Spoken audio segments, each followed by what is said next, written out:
Para a nossa reflexão nesta noite, gostaria de compartilhar Mateus capítulo 7, de 1 a 6. Localize esse texto na sua Bíblia e acompanhe a leitura da palavra do Senhor. Estamos chegando na reta final dos nossos estudos no Sermão do Monte e gostaria de compartilhar hoje Mateus 7, de 1 a 6 e depois Lucas 6, de 37 a 38. Diz assim a palavra do Senhor: Não julguem para que vocês não sejam julgados, pois com o critério com que vocês julgarem, vocês serão julgados. E com a medida com que vocês tiverem medido, vocês também serão medidos. Por que você vê o cisco no olho do seu irmão, mas não repara na trave que está no seu próprio? Ou como você dirá a seu irmão: Deixe que eu tire o cisco do seu olho, quando você tem uma trave no seu próprio? Hipócrita, tire primeiro a trave do seu olho, então você verá claramente para tirar o cisco do olho do seu irmão. Não deem aos cães o que é santo, nem joguem as suas pérolas diante dos porcos, para que estes não as pisem com os pés e aqueles, voltando-se, não estraçalhem vocês. Lucas 6, de 37 a 38, é uma versão a mais do Sermão do Monte, escrito por Lucas, vai dizer o seguinte: Não julguem e vocês não serão julgados. Não condenem e vocês não serão condenados. Perdoem e serão perdoados. Deem e lhes será dado. Boa medida, prensada, sacudida, transbordante, será dada a vocês, porque com a medida com que tiverem medido, vocês serão medidos também. Que Deus abençoe e aplique essa palavra preciosa aos nossos corações nesta noite. Não julgue para não ser julgado. Essa é a recomendação que o Senhor Jesus dá aos seus discípulos. O que ele tinha em mente com essa recomendação? Certo autor disse que essa expressão não pode ou não deve ser entendida como uma ordem para suspendermos a nossa faculdade crítica, a nossa capacidade de criticar em relação a outras pessoas, ou fechar os olhos diante das faltas, fingindo não percebê-las, ou nos abstermos de toda crítica, recusando-nos a discernir entre a verdade e o erro, entre o bem e o mal. Ele continua dizendo que o sentido dessa palavra é simplesmente não censurar. Não censurar. O discípulo de Cristo, o discípulo de Jesus, é um crítico no sentido de usar o seu poder de discernimento, mas jamais deverá ser um juiz no sentido de censurar as pessoas. A censura é um pecado composto que consiste de diversos ingredientes desagradáveis. Não significa avaliar as pessoas com discernimento, mas condená-las severamente. O crítico que julga os outros é um descobridor de erros. Ele está sempre empenhado em descobrir os erros das pessoas, num processo negativo e destrutivo, é aquela crítica destrutiva. Adora viver à procura de falhas nos outros. Você conhece alguém assim? Imagina as piores intenções das pessoas, joga água fria nos seus planos e é inexorável quanto aos erros delas. Martin Lloyd Jones, no seu estudo sobre o Sermão do Monte, ele afirma que a atitude de condenar é a atitude de justiça própria. Ele diz que o ego está sempre por detrás dessa questão. E esse egoísmo é sempre uma manifestação de justiça própria, um sentimento de superioridade, um sentimento que diz que estamos sempre com a razão e que as outras pessoas nunca têm razão. Isso, pois, leva a um espírito censurador. Paralelamente a isso, há outra tendência de desprezar o próximo, de considerá-lo com desprezo. E ele diz que não escreveu estas linhas, essas palavras para descrever os fariseus da época de Jesus, mas na verdade para descrever todos aqueles que têm uma atitude farisaica. Todos aqueles que ainda hoje, ainda nos nossos dias, têm uma atitude farisaica. Meus amados, Jesus condenou a atitude de colocar-se numa posição de juiz. Ele diz que nós não devemos assumir a função de juiz. O ser humano não é Deus, Deus é o juiz. Nenhum ser humano está qualificado para assumir o lugar de Deus, especialmente porque a sua visão é estreita, a sua visão é limitada. Ele não tem condições de ver, por exemplo, aquilo que está no coração humano. Por isso nós não temos condições de assumir essa posição. E essa atitude de censura leva, na verdade, à hipercrítica que está sendo condenada aqui pelo Senhor Jesus. O hipercrítico é o tipo de pessoa que se deleita em criticar os outros, vive à procura de defeitos e erros nos outros para ter o que falar das pessoas. Como disse recentemente, é aquele tipo de pessoa que usa óculos escuros e vê tudo às escuras. Ele sempre espera que aconteça o pior. Ele não deseja o melhor, ele deseja sempre que aconteça o pior para ter o que falar, para ter o que condenar. Enquanto todos trabalham para que não haja problemas, ele trabalha para que haja problemas e sente uma satisfação maliciosa e maligna. Maliciosa e maligna quando detecta falhas e defeitos nos outros. Gosta de ver o circo pegando fogo. Você conhece alguém assim? Lembre-se que o critério que você usar para julgar o próximo será usado para julgar você. Nunca se esqueça disso. O critério que você usar para julgar o próximo será usado para julgar você. Jesus disse: com o juízo, com o critério, a medida que usarmos para julgar os outros, seremos julgados. Mateus 7, verso 2.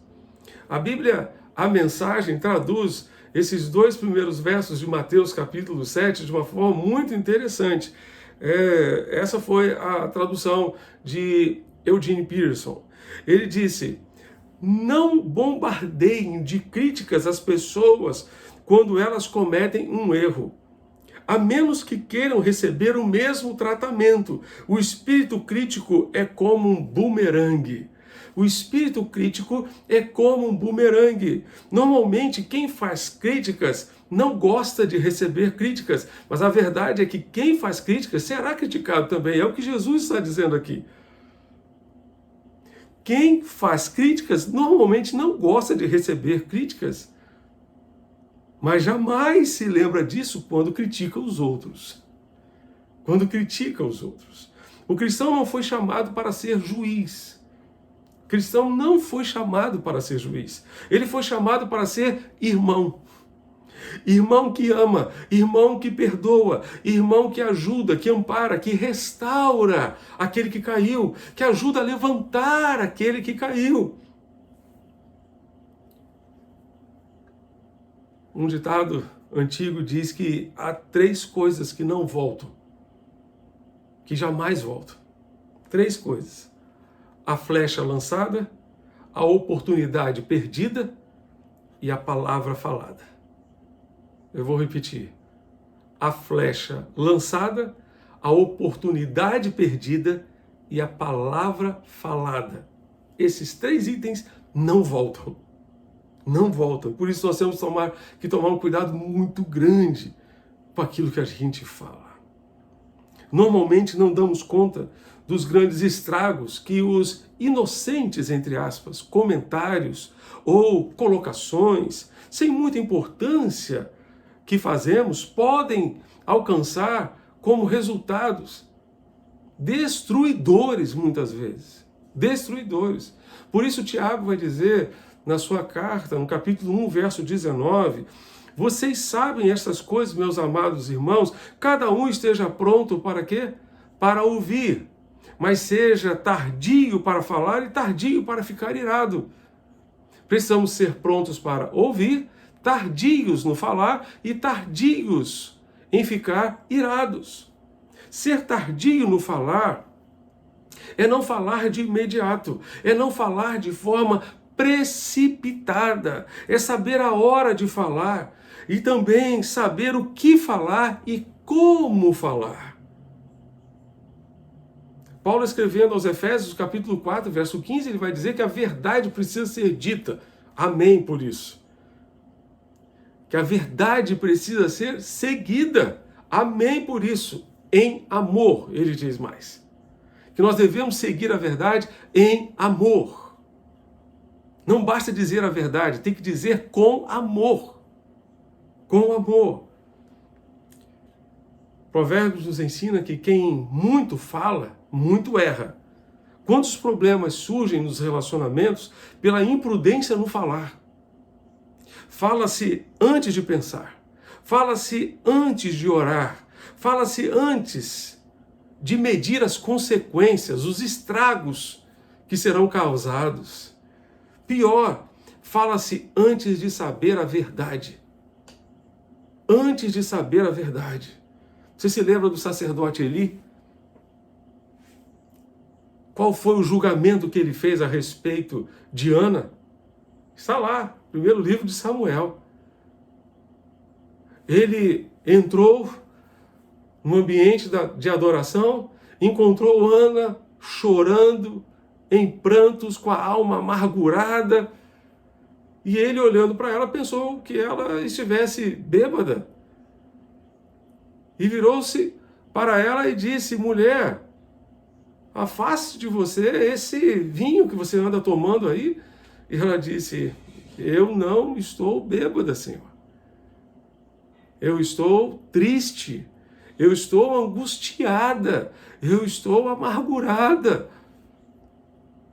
Essa é a minha situação. Quantas e quantas pessoas agem como o sacerdote Eli. Veem uma situação, pensam que é uma situação, pensam que é uma coisa, fazem uma interpretação de acordo com aquilo que veem, mas não querem saber a verdade e pior, já saem falando. É isso que Jesus está condenando aqui. Não seja precipitado ao falar. Não seja, muito menos, precipitado ao julgar. Tenha cuidado. Procure se certificar. Procure a verdade. Se você não sabe a verdade, simplesmente fique calado. Não fale nada. Um dia a verdade poderá ser revelada. Pior de tudo é que quem julga, normalmente não julga na frente da pessoa que está sendo julgada para dar a essa pessoa o direito de resposta. Normalmente as pessoas julgam a revelia de quem está sendo julgado. E aí a pessoa que está sendo julgada não tem oportunidade de apresentar a sua defesa, de dizer o seu lado da história, de contar exatamente aquilo que aconteceu. Infelizmente, como isso acontece nos nossos dias, especialmente com líderes, em todos os ambientes, dentro de casa, no trabalho, infelizmente, na igreja. Jesus está condenando aqui a atitude do hipercrítico.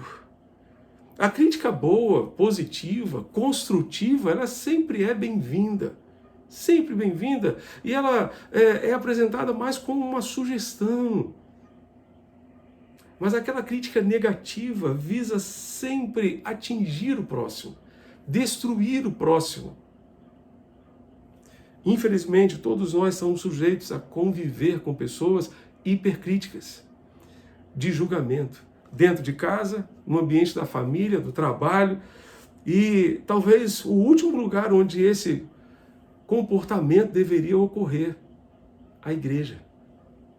Bill Hybels disse que a igreja é a esperança do mundo, é o lugar onde as pessoas esperam encontrar o quê?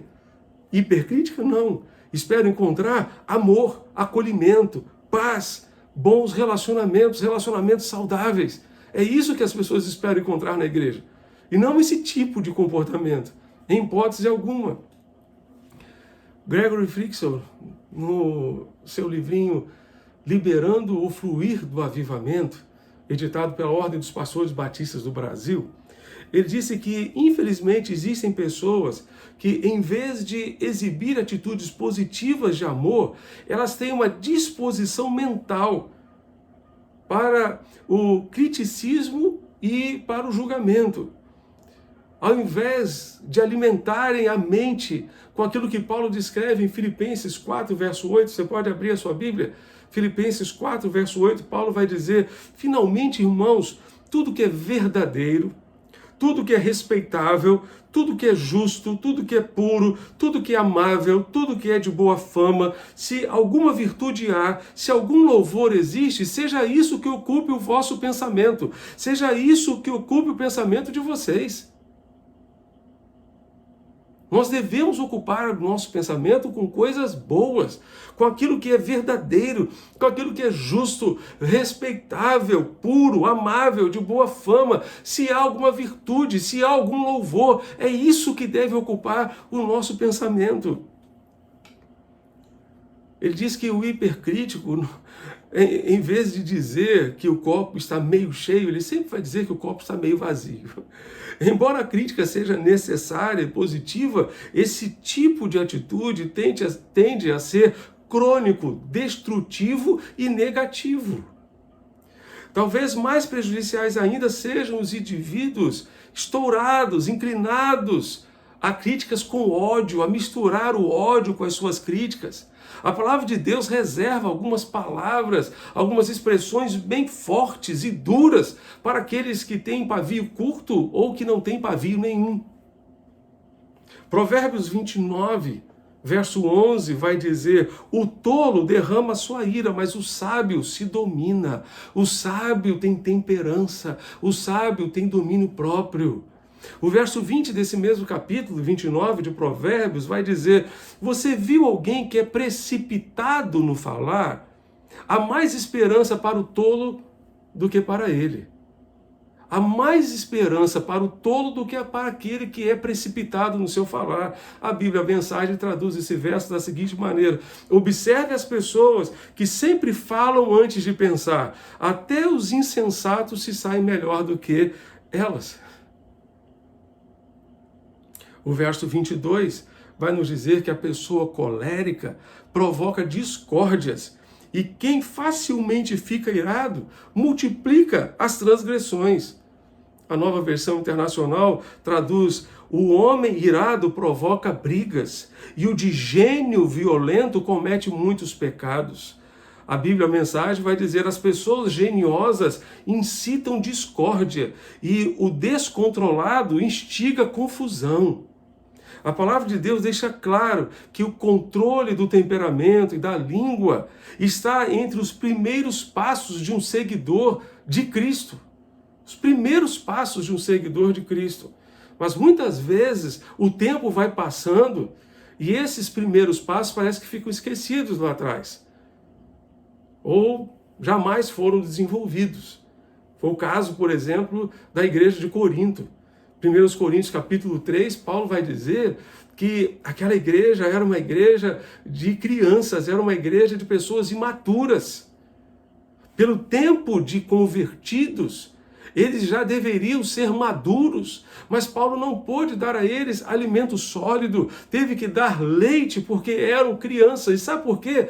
De que forma eles manifestavam a sua infantilidade? Com divisões, com maledicência, com fofoca, com coisas que destruíam os relacionamentos das pessoas. Espíritos irados e línguas afiadas são expressões feias de carnalidade e imaturidade espiritual, disse o Gregory Frickson. Ninguém anda no espírito exibindo essas tendências. Ninguém anda no espírito vivendo desse jeito. Nenhum crente pode se explicar pelo seu pavio curto e dizer: essa é a minha personalidade. Eu sou assim mesmo, eu sou desse jeito. Essa é a famosa teologia, entre aspas, da Gabriela. Eu nasci assim, eu cresci assim, eu sou mesmo assim, eu sou Gabriela. Eu não vou ter jeito, eu não vou continuar assim, a minha vida vai terminar desse jeito e eu vou continuar assim até o final da minha vida. Onde está a transformação do poder de Deus? Onde está as mudanças que o Senhor operou na nossa vida quando nós proferimos uma palavra desse tipo? Infelizmente, essa é uma realidade da qual nós não podemos fugir. Como Deus é amor, nada é pior para um filho de Deus do que ser conhecido como alguém que está sempre disposto a estourar com os outros. Aqueles que têm pouco controle sobre o temperamento e a sua língua causam um dano inominável ao ambiente onde eles estão, inclusive à igreja do Senhor Jesus. Talvez seja por isso que Jesus tenha usado palavras tão duras com os religiosos críticos, mesquinhos e cheios de justiça própria do seu tempo. Leia Mateus capítulo 23 e anote quantas vezes Jesus vai condenar os escribas e fariseus do seu tempo. Não se engane, não há nada pior do que ser conhecido como alguém que é mau, temperamental e mesquinho de espírito. A Bíblia é absolutamente clara que isso é repugnante para Deus. Portanto, não julgue o seu irmão. Tiago capítulo 4, versos 11 e 12. Abra sua Bíblia, por favor.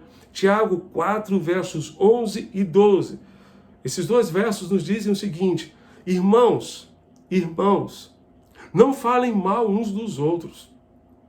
Aquele que fala mal do irmão ou julga seu irmão, fala mal da lei e julga a lei. Ora, se você julga a lei, não é observador da lei, mas juiz. Um só é o legislador e juiz, aquele que pode salvar e fazer perecer. Mas quem é você para julgar o seu próximo, para julgar o seu irmão? Quem é você para julgar o seu próximo?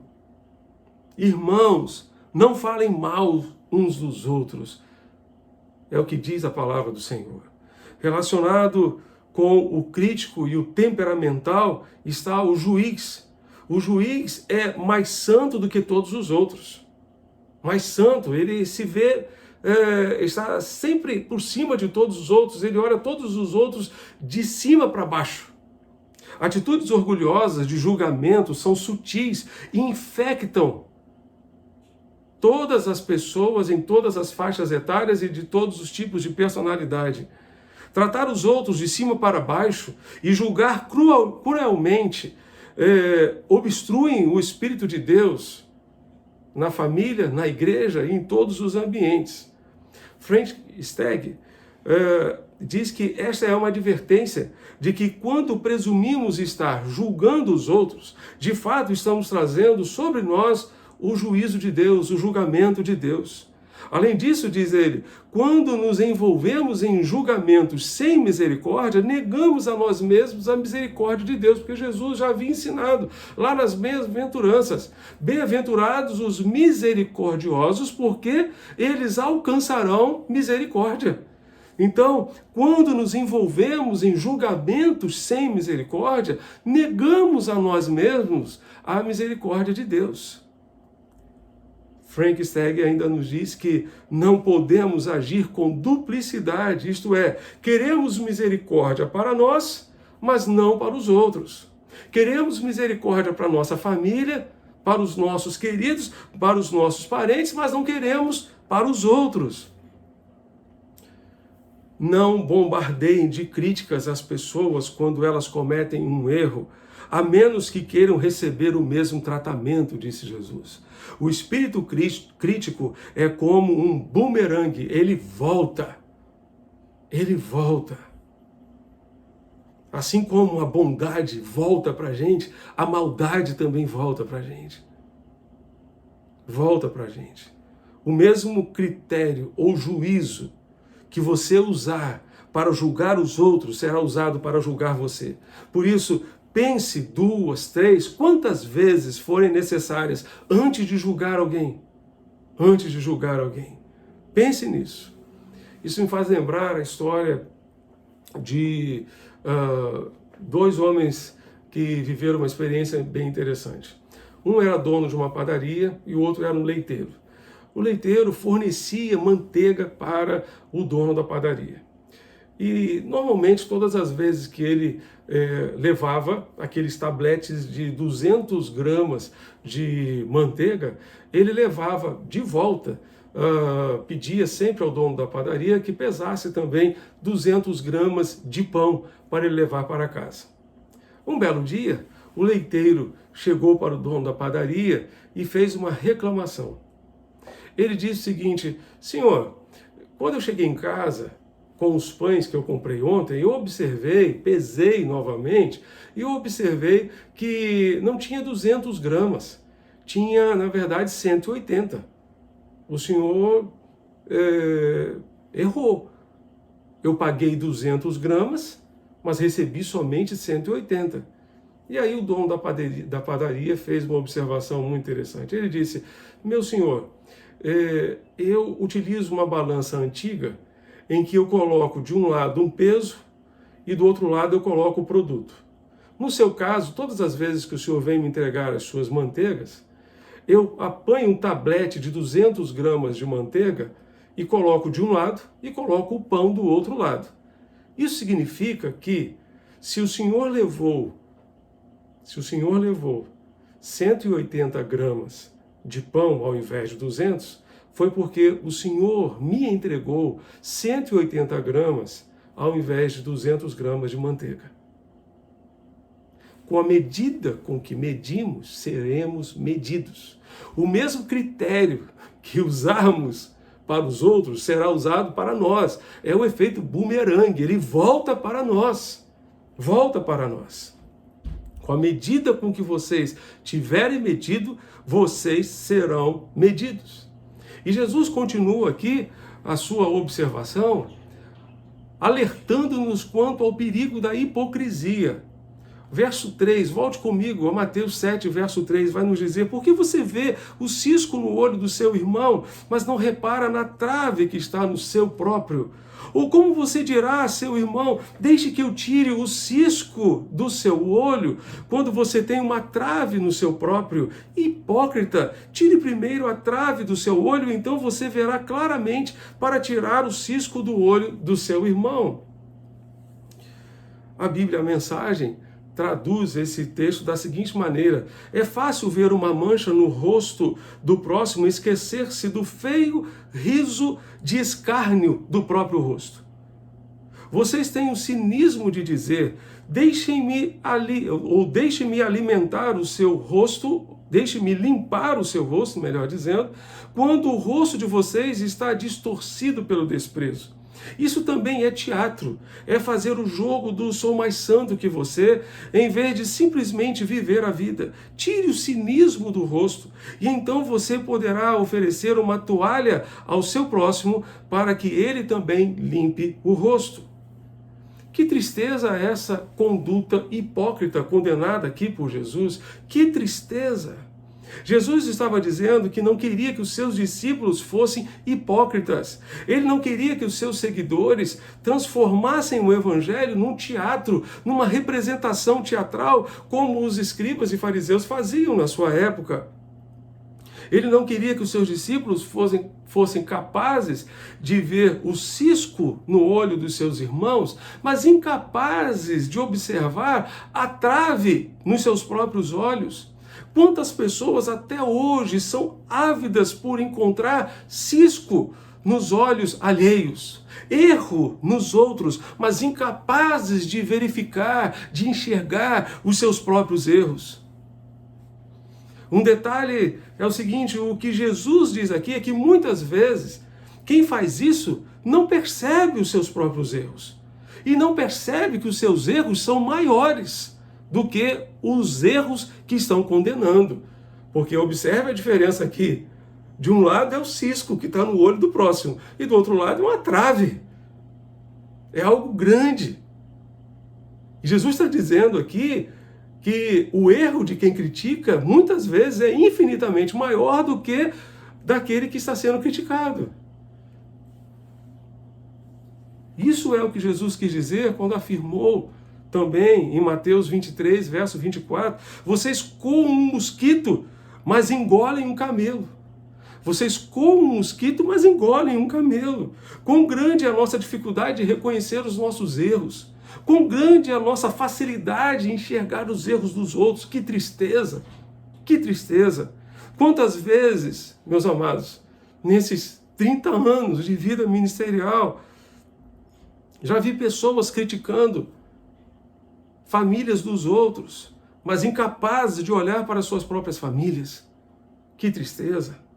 Gente que critica os outros, mas não consegue olhar para si mesmo. Deus nos livre disso. Isso é hipocrisia. Isso é uma representação teatral.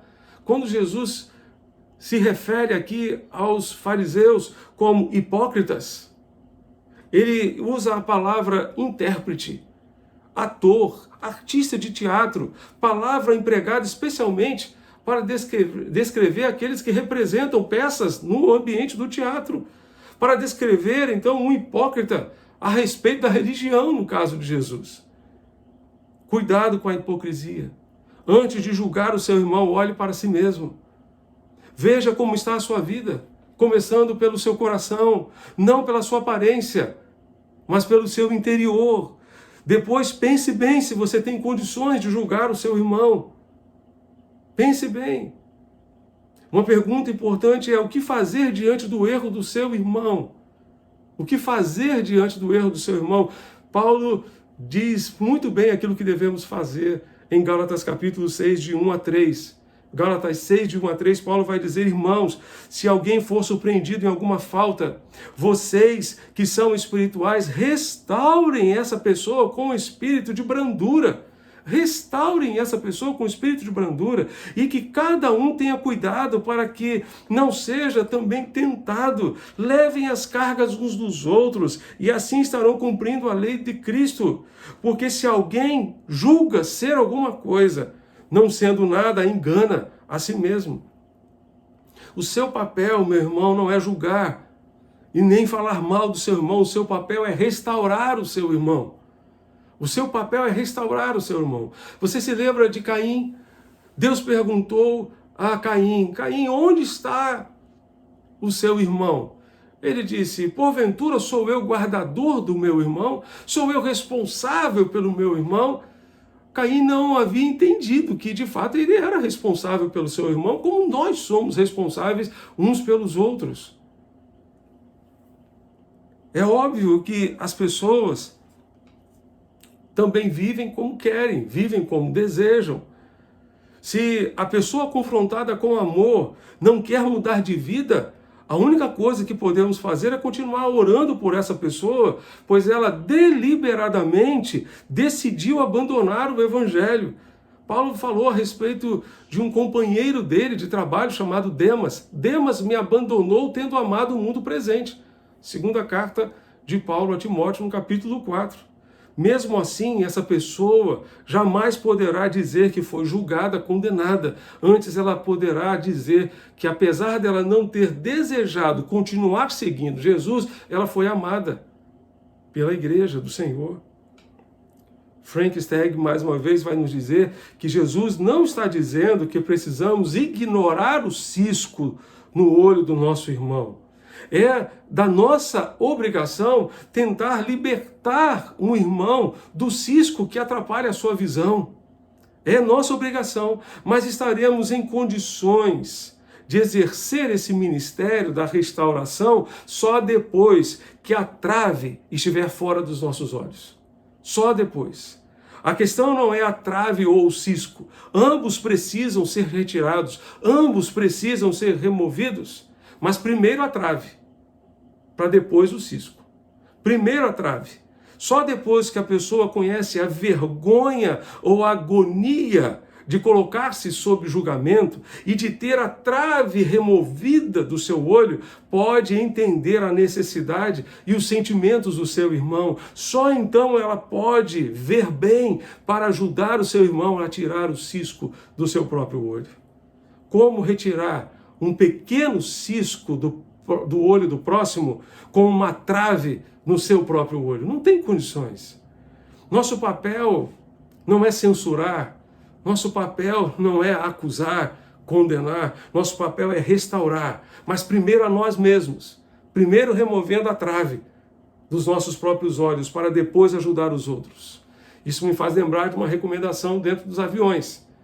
Numa situação de emergência, você deve ter ouvido os comissários de bordo sempre orientarem nesse sentido, numa situação de emergência, máscaras de oxigênio cairão à sua frente. O que você deve fazer? Primeiro coloque em você, para depois ajudar a pessoa que estiver do seu lado a colocar também. Primeiro coloque em você. No nosso caso aqui do texto, primeiro retiremos nós a nossa trave, para depois ajudar o próximo a retirar o seu cisco. Tire primeiramente a trave do seu olho e depois você poderá ajudar o seu irmão a tirar o cisco que está no olho dele. Qualquer atitude diferente dessa é hipocrisia. Hipocrisia.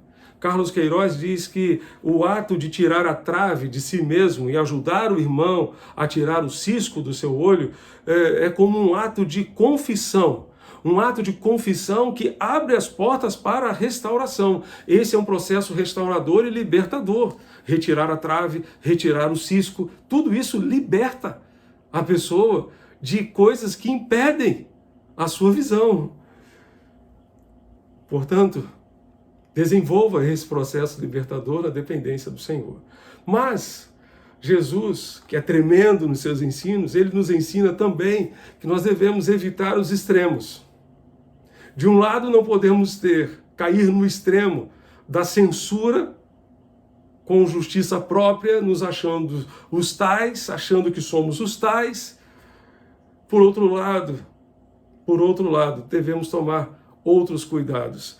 O que está no verso 6 é um cuidado que devemos ter.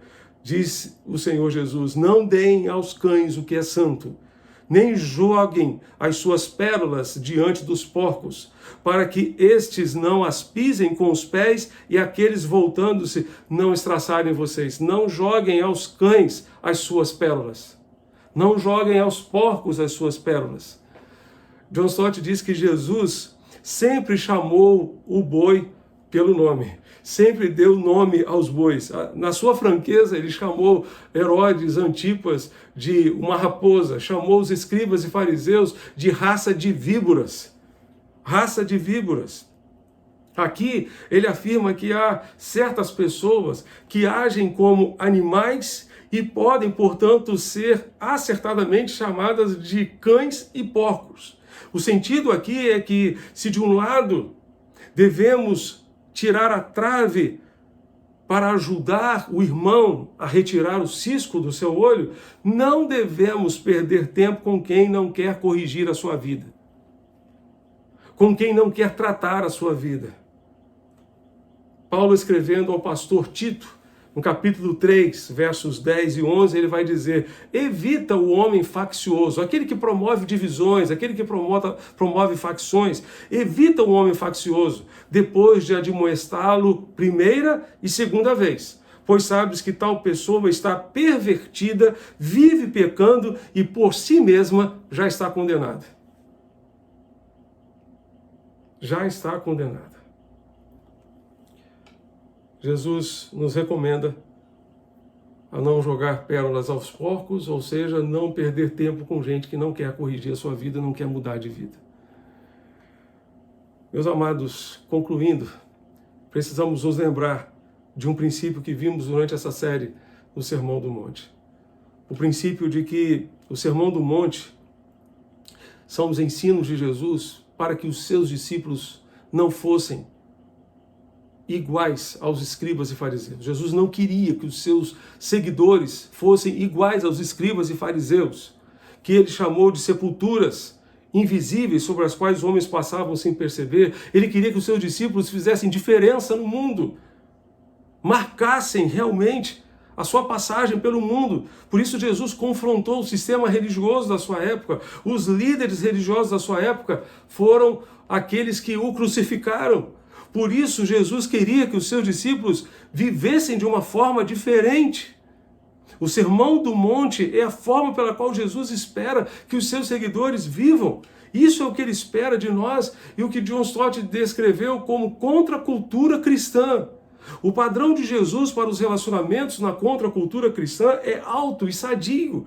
Em todas as nossas atitudes e no comportamento relativo a outras pessoas, nem devemos representar o juiz severo, censurador, condenador, nem o hipócrita que acusa os outros enquanto se justifica, mas o irmão cuidando dos outros a ponto de primeiro acusar-nos e corrigir-nos para depois procurarmos ser construtivos na ajuda que lhes vamos dar. Um jeito diferente de viver foi a proposta de Jesus, segundo o propósito de Deus e segundo a vontade do Senhor. Ele espera que façamos diferença. Os escribas e fariseus eram aqueles que julgavam os outros, criticavam os outros sem saber o que estava acontecendo, falavam sem medir as suas palavras. O nosso Deus é o juiz, o grande juiz de toda a terra. Não tomemos o seu lugar. Vamos deixar Deus no seu lugar. Ele não julga segundo a aparência, ele julga de acordo com a reta justiça. Ele não vê apenas a aparência, ele vê o coração. O evangelho sempre será o evangelho do coração. A integridade começa aqui dentro de cada um de nós. É interessante os elementos que Jesus usa. A trave e o cisco, ambos atrapalham a visão. Impedem que enxerguemos aquilo que Deus quer nos mostrar, aquilo que Deus tem para nós, e a forma pela qual nós podemos ajudar o nosso próximo, e aquilo que precisa ser tratado e corrigido em nós mesmos. Que Deus, pela sua graça, remova os ciscos e as traves, de tal maneira que tenhamos condições de ver a nós mesmos, de ajudar e restaurar os nossos irmãos, e ver tudo aquilo que Ele planejou para nós. Que para tanto o Senhor nos ajude e abençoe. Amém.